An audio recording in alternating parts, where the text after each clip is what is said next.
تمہارے لیے دو گروہوں میں جو جنگ بدر کے دن آپس میں بھیڑ گئے قدرت الہی کی عظیم الشان نشانی تھی۔ ایک گروہ مسلمانوں کا تھا، وہ اللہ کی راہ میں لڑ رہا تھا، اور دوسرا گروہ کافروں کا تھا، وہ ان کو اپنی آنکھوں سے اپنے سے دگنا مشاہدہ کر رہا تھا۔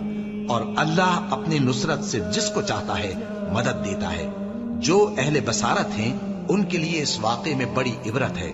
لوگوں کو ان کی خواہشوں کی چیزیں یعنی عورتیں اور بیٹے اور سونے اور چاندی کے بڑے بڑے ڈھیر اور نشان لگے ہوئے گھوڑے اور مویشی اور کھیتی بڑی زینت دار معلوم ہوتی ہیں، مگر یہ سب دنیا ہی کی زندگی کے سامان ہیں، اور اللہ کے پاس بہت اچھا ٹھکانہ ہے۔